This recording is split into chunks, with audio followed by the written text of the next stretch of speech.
तो हम लोग स्टार्ट करते हैं कन्वेंस और डीम कन्वेंस। मैं पहले बताती हूँ कन्वेंस क्या है, फिर मैं बताती हूँ डीम कन्वेंस क्या है। तो कन्वेंस क्या है? कन्वेंस इटसेल्फ से इसकी कन्वे करना, मतलब कोई भी चीज जो मेरे पास है मैं सामने वाले को कन्वे करके दे रही हूँ। तो कन्वे करना मतलब क्या है? क्या हम लोग कन्वे करेंगे? तो हम लोग बोलते हैं कि लैंड ओनर और जो भी डेवलपर है जो हमको कन्वेंस करके देगा, कन्वेंस मतलब क्या? कन्वे करके देगा। तो वो कन्वे क्या करके देगा? उन दोनों के पास क्या है? तो जो लैंड है और बिल्डिंग है। तो कौन सा लैंड और बिल्डिंग की हम लोग बात कर रहे हैं? तो हम लोग क्या करते हैं, कोई भी हम लोग को अगर फ्लैट कोई किसी भी सोसाइटी में पसंद आता है तो हम लोग अपने जो जितना भी इन्वेस्टमेंट है, हम लोग अपना इन्वेस्टमेंट देकर हम लोग एक फ्लैट परचेस करते हैं। और वो फ्लैट परचेस करने के बाद हम लोग वो फ्लैट के ओनर बन जाते हैं। पर क्या हम लोग वो लैंड और बिल्डिंग के ओनर बनते हैं क्या? नहीं, हम लोग सिर्फ फ्लैट परचेस करते हैं, हम लोग सिर्फ फ्लैट के ओनर बनते हैं और हमारे पास सिर्फ ऑक्यूपेशनल राइट्स है फ्लैट ऑक्यूपाई करने के। पर वो लैंड और बिल्डिंग के हमारे पास कोई राइट्स नहीं है, मतलब हमें वो लैंड और बिल्डिंग से वो हमारे नाम के ऊपर नहीं है। तो नाम के ऊपर करने के लिए क्या मेजर्स हम लोग को लेना है? तो ये हम लोग के नाम के ऊपर कौन करके देगा? जो लैंड ओनर है और जो डेवलपर है। अभी हर एक सोसाइटीज में कभी कभी लैंड ओनर अलग रहते हैं और डेवलपर अलग रहते हैं। लैंड ओनर अलग रहते हैं, वो एक डेवलपर अपॉइंट करते हैं और उनको डेवलपमेंट राइट्स देते हैं कि ये हमारा लैंड है, मैं आपको डेवलपमेंट राइट्स दे रही हूँ और आप वहां पे बिल्डिंग डेवलप कर दीजिए। कभी कभी क्या होता है, वो डेवलपर खुद वो लैंड परचेस करता है लैंड ओनर से और वो खुद वहां पे बिल्डिंग बांध देता है। तो बिल्डिंग कंस्ट्रक्ट करने के बाद जो डेवलपर है उसने वो बिल्डिंग और लैंड जो है वो सोसाइटी के नाम के ऊपर कन्वेंस करके देना चाहिए। आप जब भी फ्लैट परचेस करते हो तो फ्लैट परचेस अग्रीमेंट में ये क्लॉज मेंशन हुआ रहता है डेवलपर ने कि मैं अभी बिल्डिंग डेवलप करूंगा और डेवलप करने के बाद विद इन 4 मंथ्स में जो भी लीगल एंटिटी फॉर्म होगी, जैसे कि सोसाइटी है या फिर कंपनी है या फिर कोई भी लीगल एंटिटी फॉर्म हुए, मैं उनके नाम के ऊपर कन्वेंस करके दे दूंगा। पर हर एक चीज में, हर एक सोसाइटी में क्या डेवलपर बिल्डिंग कंस्ट्रक्ट होने के बाद जब उसके मेजोरिटी 60% फ्लैट्स बेच के हो जाते हैं तो वो ये कन्वेंस दे देता है क्या? नहीं, कोई कोई डेवलपर्स तो सोसाइटी भी फॉर्म नहीं करते, वो तो लोग नॉन कॉर्पोरेशन में जाके खुद सोसाइटी फॉर्म करते हैं। तो सोसाइटी ने क्या करना चाहिए? पहले जैसे कि 51% फ्लैट सेल होने के बाद सोसाइटी ने कोई भी लीगल एंटिटी फॉर्म करना चाहिए। एक तो सोसाइटी बनाना चाहिए, नहीं तो कंपनी बनाना चाहिए, नहीं तो अपने अपने जो फ्लैट्स है उसमें अपार्टमेंट ओनरशिप एक्ट के अंतर्गत आप लोग अपना जो भी प्रोपोर्शनेट एरिया है वो लेकर आप कन्वेंस के लिए जा सकते हो। तो उसके ऊपर मैं आऊंगी बाद में, मैं आपको बताऊंगी धीरे धीरे स्टेप वाइज प्रोसेस क्या है। तो कन्वेंस ये हम लोग लैंड ओनर और डेवलपर से लेते हैं। आपने अगर MOFA Maharashtra ownership flats act अगर देखा है तो उसमें सेक्शन 11 रूल 8 में क्लियरली मेंशन है कि डेवलपर ने बिल्डिंग कंस्ट्रक्ट करने के बाद विद इन 4 मंथ्स कन्वेंस दे देना चाहिए, पर डेवलपर ऐसा नहीं करते हैं। तो रेगुलर कन्वेंस क्या? जब लैंड ओनर और डेवलपर खुद कन्वेंस करके दे दे, मतलब अगर मैंने ये लैंड के ऊपर मैंने बिल्डिंग कंस्ट्रक्ट किया, मैं डेवलपर हूँ, तो बिल्डिंग कंस्ट्रक्ट करने के बाद मैं सोसाइटी फॉर्म करूंगा और सोसाइटी फॉर्म करने के बाद मैं सोसाइटी को एक डीड ऑफ कन्वेंस वो फॉर्म करके डीड ऑफ कन्वेंस के ऊपर मैं खुद एग्जीक्यूट करूंगा डीड ऑफ कन्वेंस। और डीड ऑफ कन्वेंस एग्जीक्यूट करने के बाद वो डीड रजिस्टर्ड होगी और सोसाइटी का नाम इसमें प्रॉपर्टी कार्ड में आ जाएगा। तो पहले ये हम लोग देखते हैं कि डॉक्यूमेंट्स कौन कौन से जरूरी है कन्वेंस रेगुलर और डीम में, दोनों इसमें हम लोग को डॉक्यूमेंट्स कौन कौन से लगेंगे। तो सोसाइटी रजिस्ट्रेशन कार्ड लगेगा, जिस नाम से सोसाइटी हम लोग की रजिस्टर हुई है तो सोसाइटी रजिस्ट्रेशन कार्ड रहता है, उसमें सोसाइटी का नाम, कौन से डेट पे सोसाइटी रजिस्टर्ड हुई है वो रहता है। सोसाइटी के जो भी बिल्डिंग रिलेटेड डॉक्यूमेंट्स है जैसे कि IOD, intimation of disapproval, occupation certificate, CC commencement certificate, फिर बिल्डिंग अप्रूव्ड प्लान जो परफॉर्मा वाला रहता है, जिसमें आप देखोगे तो राइट हैंड साइड में परफॉर्मा ए या फिर परफॉर्मा बी करके लिखा रहता है, जहाँ पे अपना सोसाइटी के डिटेल्स रहते हैं कि कितना एरिया प्लॉट है कितना एरिया डिडक्ट किया है, कितना एरिया रोड के लिए गया है, रोड सेटबैक एरिया है, क्या क्या है वो सब मेंशन किया हुआ रहता है। तो वो डॉक्यूमेंट्स लगते हैं। हम लोग को एक एरिया एंटाइटलमेंट सर्टिफिकेट लगता है आर्किटेक्ट के पास से। सर्च रिपोर्ट लगता है 30 इयर्स का, जो हम लोग सर्च करते हैं कि ये बिल्डिंग के ऊपर कोई मॉर्गेज है या नहीं है, ये बिल्डिंग लीज पे दिया है या किस पे दिया है, तो सर्च रिपोर्ट से पता चलता है। बिल्डर ने सपोज लोन लेते वक्त मॉर्गेज क्या रहेगा लैंड और बिल्डिंग, तो वो पता चलता है हम लोग को सर्च रिपोर्ट से। तो ये सारे डॉक्यूमेंट्स सोसाइटी के पास होना मैंडेटरी है। रेगुलर कन्वेंस में ये डॉक्यूमेंट्स नहीं रहेंगे तो भी चलेगा, बिकॉज बिल्डर जब रेगुलर कन्वेंस दे देता है तो बिल्डर वो खुद डॉक्यूमेंट्स लेकर खुद डीड ऑफ कन्वेंस एग्जीक्यूट करता है। डीड ऑफ कन्वेंस के ऊपर जो भी सोसाइटी के ऑफिस बेरर्स है, चेयरमैन, सेक्रेटरी और ट्रेजरर, तो office bearers any two office bearers करके लिखा है, तो वो ऑफिस बेरर्स साइन करते हैं, बिल्डर और जो लैंड ओनर्स है वो साइन करेंगे और डीड ऑफ कन्वेंस एग्जीक्यूट होगा। तो वो डीड ऑफ कन्वेंस रजिस्टर होगा और वो सोसाइटी के नाम के ऊपर कन्वेंस हो जाएगा। तो ये है रेगुलर कन्वेंस, जिसमें बिल्डर खुद कोऑपरेट करता है कि चलो मैं कन्वेंस दे देता हूँ। तो डीम कन्वेंस क्या है और ये डीम कन्वेंस क्यों आया है? तो हम लोग देखते हैं कि अगर सोसाइटीज बन जाती है तो पर बिल्डर्स कन्वेंस नहीं देता है, तो सोसाइटीज के पास बहुत ऐसे मेंबर्स है जिनको मतलब अगर बिल्डिंग पुराना हो गया है, C1 कैटेगरी डिक्लेयर किया है, या फिर बिल्डिंग बहुत ही उसका स्ट्रक्चर ऐसे डिलेपिडेटेड कंडीशन में है, तो सोसाइटी के पास क्या ऑप्शन है, वो कन्वेंस करके रीडेवलपमेंट में कैसे जा सकती है? तो उनके पास सेकंड ऑप्शन है डीम कन्वेंस। तो ये deem conveyance procedure CA Ramesh Prabhu sir ने लाया है। 2018 का गवर्नमेंट रिजोल्यूशन है जो क्लियरली बोलता है कि अगर लैंड ओनर और डेवलपर्स कन्वेंस देने के लिए रेडी नहीं है तो आप एक कॉम्पिटेंट अथॉरिटी बिठाया है, डिस्ट्रिक्ट डेप्यूटी रजिस्ट्रार, उसके पास जाकर आप लोग एप्लीकेशन फाइल कर सकते हो और डीम कन्वेंस ले सकते हो।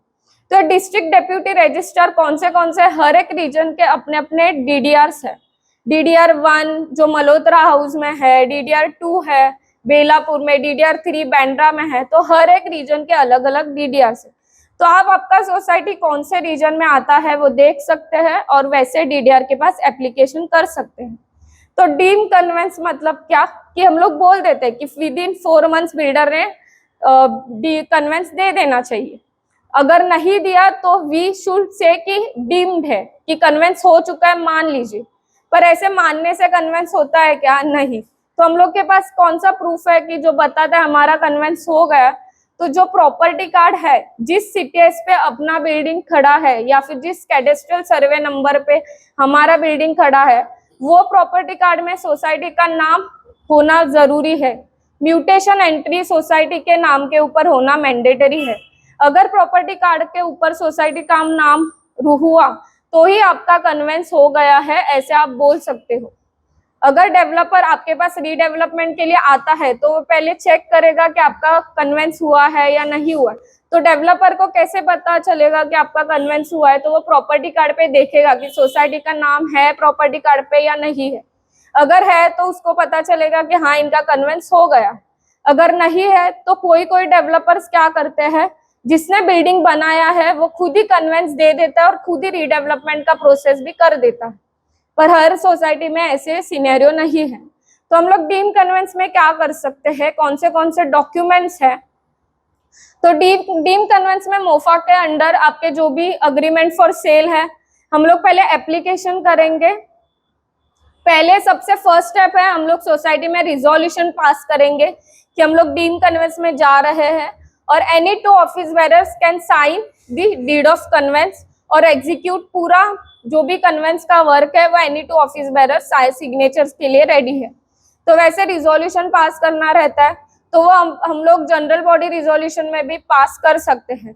7 दिन के अंदर आप कोई भी SGM कंडक्ट कर सकते हो सोसाइटी में और वो रिजोल्यूशन पास कर सकते हो कि हम लोग डीम कन्वेंस के प्रोसेस के लिए जा रहे हैं। फिर उसके बाद सोसाइटी के पास कौन से डॉक्यूमेंट्स चाहिए डीम कन्वेंस के लिए? तो सोसाइटी रजिस्ट्रेशन कार्ड चाहिए, हम लोग को एप्लीकेशन करना पड़ता है जिसमें कोर्ट फीस है 2000 का। अभी हम लोग कोर्ट में जब एप्लीकेशन करते हैं तो फ्री ऑफ कॉस्ट तो नहीं रहता है, हर एक कोर्ट का अपना अपना प्रोसेस है, हर एक फीस है। तो हम लोग को 2000 का कोर्ट फीस लगाना रहता है एप्लीकेशन में। फिर सोसाइटी रजिस्ट्रेशन कार्ड, जो भी बिल्डिंग डॉक्यूमेंट्स है, आईओडी, ओसी, सीसी, जो बिल्डिंग अप्रूव प्लान है वो मैंडेटरी है, क्योंकि उससे हम लोग को पता चलता है कि हमारे जो एरिया है लेआउट का वो कितना एरिया है, कितने एरिया के ऊपर हम लोग का बिल्डिंग कंस्ट्रक्ट हुआ है। क्योंकि आप लोग अगर देखोगे आपका अग्रीमेंट फॉर सेल, तो उसके पीछे शेड्यूल मेंशन हुआ रहता है, जिधर हम लोग का एरिया मेंशन हुआ रहता है कि लैंड एरिया कितना है, फ्लैट एरिया हमारा कितना है। तो शेड्यूल हमेशा चेक करने का कि हमारा शेड्यूल क्या है और कौन से सीटीएस पे हमारा बिल्डिंग खड़ा है, वहां पे मेंशन हुआ रहता है शेड्यूल ऑफ प्रॉपर्टी में। तो हम लोग को ये सारे बिल्डिंग के जो भी जितने भी रिलेटेड डॉक्यूमेंट्स है वो सब डॉक्यूमेंट्स लेने हैं। सर्च रिपोर्ट लेना है 30 इयर्स का, एरिया एंटाइटलमेंट सर्टिफिकेट लेना है। एरिया एंटाइटलमेंट सर्टिफिकेट हम लोग कब लेंगे, अगर सपोज एक लेआउट है जिसमें एक ही बिल्डर सिंगल बिल्डिंग खड़ा है, तो उसमें हम लोग को एरिया एंटाइटलमेंट सर्टिफिकेट की जरूरत नहीं है, क्योंकि वो सिंगल बिल्डिंग के साथ आप लोग वो पूरा एरिया लेकर एंटायर एरिया के साथ कन्वेंस के लिए जा सकते हैं। अगर सपोज वहां पे 3-4 बिल्डिंग्स है, तो क्या पूरा एरिया एक ही बिल्डिंग को जाएगा? नहीं, हर किसी को अपना अपना एरिया लेकर राइट से कन्वेंस लेने के लिए। अगर बिल्डिंग साथ में मिलकर जाना चाहते हैं तो वो फेडरेशन बना के साथ में फेडरेशन के नाम के ऊपर कन्वेंस लेकर जा सकती है। अगर उनको साथ में नहीं जाना है, सिंगल सिंगल, सपोज मेरे लेआउट में 5 बिल्डिंग्स है और हर एक बिल्डिंग को अपना अपना कन्वेंस चाहिए, उनको सिंगल जाना है बिकॉज साथ में नहीं जाना है। कभी कभी डिस्प्यूट्स भी रहता है सोसाइटीज के बीच, कॉमन एरिया को लेकर, आरजी को लेकर बहुत सारे डिस्प्यूट्स होते हैं। तो ये इसमें सोसाइटी क्या कर सकते हैं, तो जीआर में क्लियरली मेंशन है कि लेआउट रहेगा तो आप अपना अपना प्रोपोर्शनेट एरिया जो भी है अपने बिल्डिंग का बिल्टअप एरिया लेकर आप लोग प्रोपोर्शनेट बेसिस के ऊपर कन्वेंस में जा सकते हो। तो प्रोपोर्शनेट बेसिस के ऊपर अभी डिस्प्यूट्स होता है कि मैम मेरा बिल्डिंग है, फिर कॉमन एरिया हर एक सोसाइटी का है, तो वो कैसे डिवाइड होगा? मैं मेरे एरिया को वॉल बाउंड्री लगा दूं क्या, जितना मेरा प्रोपोर्शनेट है? ऐसे भी मेंबर्स है कि आते हैं हमारे पास कि हम लोग प्रोपोर्शनेट एरिया कैलकुलेट करते हैं, फिर वहां पे वॉल बना देते हैं। तो आप लोग ऐसे नहीं कर सकते, आप लोग वॉल बाउंड्री नहीं बना सकते। कन्वेंस में आपको प्रोपोर्शनेट एरिया दिया जाता है, जितना आरजी का प्रोपोर्शनेट है, जितना कॉमन एरिया को लेकर प्रोपोर्शनेट है, वो प्रोपोर्शनेट एरिया आपको कन्वेंस के ऑर्डर में मिलेगा। पर आप लोग वहां पे फिजिकल डिमार्केशन नहीं कर सकते। जब बिल्डर रीडेवलपमेंट में आता है तो वो कन्वेंस का देखेगा और वो खुद आर्किटेक्ट से सर्टिफिकेट, जो सर्टिफिकेट में एरिया मेंशन है, वो खुद कैलकुलेट करके वैसे रीडेवलपमेंट में जा सकते हैं। तो डीम कन्वेंस में ये हम लोग डॉक्यूमेंट सबमिट करते हैं डीडीआर के पास। डॉक्यूमेंट सबमिट करने के पास डीडीआर के पास हियरिंग्स होते हैं। तो अगर डिस्प्यूट नहीं है लैंड ओनर और बिल्डर के बीच, कोई भी डिस्प्यूट नहीं है, तो 3 हियरिंग्स मैक्स टू मैक्स में फाइल क्लोज हो जाता है। अगर कोई आके ऑब्जेक्शन रेज करता है तो 3-4 हियरिंग्स और लगता है। तो डिपेंड, पर डीडीआर को दिया है कि आप 6 मंथ्स में ही हियरिंग्स फाइल क्लोज करना रहता है। 6 मंथ्स के ऊपर आप एक्सटेंड नहीं कर सकते। विद इन 6 मंथ्स आपको हियरिंग्स कंडक्ट करना है और सोसाइटी को कन्वेंस दे देना है, क्योंकि सोसाइटी का राइट है कन्वेंस लेना। विदाउट कन्वेंस सोसाइटी रीडेवलपमेंट में नहीं जा सकती, कन्वेंस तो देना ही। कन्वेंस के टाइम हम लोग डेवलपर और लैंड ओनर से क्या मांगते हैं, जो भी डेवलपर और लैंड ओनर के पास जो भी राइट है तो वो हम लोग ओनरशिप राइट्स मांगते हैं। अगर फ्री होल्ड राइट्स है उनके पास तो वो फ्री होल्ड राइट्स पास करेंगे। अगर लीज होल्ड राइट्स है तो लीज होल्ड राइट्स पास करें। लीज होल्ड मतलब क्या, कभी कभी बिल्डिंग के पास परपेचुअल लीज होता है 999 ईयर्स का, कभी कभी 99 ईयर्स रहता है, 30 ईयर्स रहता है, डिपेंड करता है कितने ईयर्स का लीज है। तो वो लीज पास ऑन होता है तो मुझे लेसी करके मिलेगा प्रॉपर्टी कार्ड में। आप फ्री होल्ड डिमांड नहीं कर सकते। जो प्रमोटर का राइट है, राइट टाइटल इंटरेस्ट, वही पास ऑन होता है सोसाइटी को। तो हम लोग डीम कन्वेंस में ये सारा देने के बाद, हियरिंग्स कंडक्ट होने के बाद डीडीआर एक ऑर्डर पास करता है।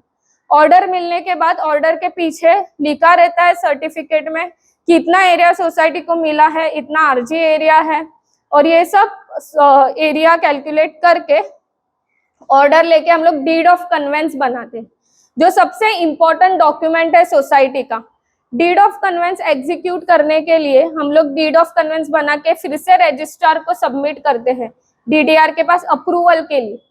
हम लोग उसमें चेंजेस नहीं कर सकते, जो भी ऑर्डर में जो भी एरिया दिया है वही एरिया डीड ऑफ कन्वेंस में मेंशन करके सोसाइटी को डीडीआर के पास अप्रूवल के लिए देना रहता है। डीडीआर से अप्रूवल आने के बाद हम लोग को कलेक्टर ऑफ स्टैम्प्स के पास देते हैं सॉरी, तो कलेक्टर ऑफ स्टैम्प्स के पास हम लोग क्यों देते हैं? स्टैम्प ड्यूटी भरने के लिए अभी हर एक आपने सोसाइटीज में देखा रहेगा कि हम लोग फ्लैट्स परचेस करते हैं, पर कभी कभी पुराने जमाने में डॉक्यूमेंट्स जो फ्लैट परचेस अग्रीमेंट्स है वो रजिस्ट्रेशन नहीं था। अगर बहुत ही पुराना आपको देखोगे तो वहां पे रजिस्ट्रेशन मैंडेटरी नहीं था, तो किसी किसी के अग्रीमेंट अनरजिस्टर्ड रहता है। तो रजिस्ट्रेशन कंपलसरी है। अगर आपका अभी का अग्रीमेंट है तो आपको रजिस्ट्रेशन करना जरूरी है, स्टैम्प ड्यूटी पे करना जरूरी है। कोई किसी ने अभी जो एमनेस्टी स्कीम निकाला था स्टैम्प ड्यूटी का, तो उसमें पे किया रहेगा तो भी चलेगा। अगर स्टैम्प ड्यूटी पे नहीं किया है, सपोज 56 मेंबर्स है सोसाइटी में, 56 मेंबर्स का कन्वेंस के लिए जा रहे हैं सोसाइटी, और 56 मेंबर में से एक भी मेंबर ने अगर स्टैम्प ड्यूटी नहीं पे किया है तो भी कलेक्टर ऑफ स्टैम्प्स के पास जाके आपका कन्वेंस का प्रोसीजर रुक जाएगा। कलेक्टर ऑफ स्टैम्प्स पहले वो मेंबर को बोलेगी कि आप अपना स्टैम्प ड्यूटी पे करो। स्टैम्प ड्यूटी पे करने के बाद कलेक्टर ऑफ स्टैम्प्स अप्रूवल देगी। फिर वहां पे जाके आपका इंडेक्स 2 निकलेगा, जो आपका सबसे मेन डॉक्यूमेंट है। इंडेक्स 2 के ऊपर क्या लिखा रहता है? सोसाइटी का नाम लिखा रहता है, कितना एरिया सोसाइटी को दिया है वो मेंशन हुआ रहता है, और कहाँ पे सोसाइटी लोकेटेड है वो। तो इंडेक्स 2 मिलने के बाद सब स्टैम्प ड्यूटी पे किया होता है। अगर सपोज किसी फ्लैट परचेसर के पास पुराना अग्रीमेंट, कोई भी पुराना light bill, electricity bill, gas bill, कोई भी डॉक्यूमेंट नहीं है, तो कलेक्टर ऑफ स्टैम्प्स आज के रेडी रेकनर वैल्यू से वो कैलकुलेट करती है, और वैसे पेनल्टी चार्जेस देकर आपको वो स्टैम्प ड्यूटी भरना रहता है। स्टैम्प ड्यूटी पे करने के बाद कलेक्टर ऑफ स्टैम्प्स हम लोग को अप्रूवल देती है, इंडेक्स 2 निकलता है, चलन भरना रहता है। वो भरने के बाद हम लोग रजिस्टर ऑफ अश्योरेंसेस के बाद रजिस्ट्रेशन के लिए जाते हैं। तो ये जो डीड है वो हम लोग रजिस्टर करते हैं। रजिस्टर करने के बाद जो डीड है हम लोग सिटी सर्वे ऑफिसर के पास जाते हैं नेम चेंज करने के लिए। ये सबसे लास्ट प्रोसेस है नेम चेंज का। तो जो डीड हम लोग ने सब रजिस्टर ऑफ अश्योरेंसेस से रजिस्टर करके लिया है, वो हम लोग सिटी सर्वे ऑफिसर में जाके सबमिट करेंगे। उनको बोलेंगे कि हम लोग का ऑर्डर हो गया है, हम लोग ने स्टैम्प ड्यूटी भर दिया है, कलेक्टर ऑफ स्टैम्प्स ने अप्रूवल दे दिया है, रजिस्ट्रार ने रजिस्ट्रेशन का प्रोसेस कर दिया है, अभी हम लोग को सोसाइटी के नाम के ऊपर म्यूटेशन एंट्री करना है। तो सिटी सर्वे ऑफिसर में जाने के बाद सिटी सर्वे ऑफिसर फिर से एक बार हियरिंग नोटिस निकालता है। जितने भी लैंड ओनर्स है, डेवलपर है, सबको हियरिंग नोटिस जाता है, क्योंकि वो सबसे लास्ट स्टेप है। तो सबको इंटीमेशन देना रहता है कि हम लोग ये सोसाइटी का नाम म्यूटेट कर रहे हैं। तो किसी को ऑब्जेक्शन है तो आप हियरिंग के इसमें आकर ऑब्जेक्शन ले सकते हो। तो अगर कोई लैंड ओनर को ऑब्जेक्शन है, वो हियरिंग के टाइम आके रेस करता है। फिर सिटी सर्वे देखता है कि क्या ऑब्जेक्शंस है, और फिर सोसाइटी का नाम वो प्रॉपर्टी कार्ड में म्यूटेशन कर देता है। तो ऐसे ये डीम कन्वेंस का प्रोसेस है 4 या 5 स्टेप में। पहले आप एप्लीकेशन करोगे डीडीआर के पास, फिर डीड ऑफ कन्वेंस अप्रूवल लोगे डीडीआर से, फिर कलेक्टर ऑफ स्टैम्प से आप लोग स्टैम्प ड्यूटी का लाइबिलिटी देखोगे। पूरा स्टैम्प ड्यूटी पे किया हुआ है तो आप कलेक्टर ऑफ स्टैम्प से अप्रूवल लेके रजिस्ट्रार के पास जाओगे, रजिस्ट्रेशन करोगे, और फिर लास्ट में है जो नेम चेंज इन प्रॉपर्टी का। तो ये 5 स्टेप से आपका कन्वेंस हो जाएगा, डीम कन्वेंस।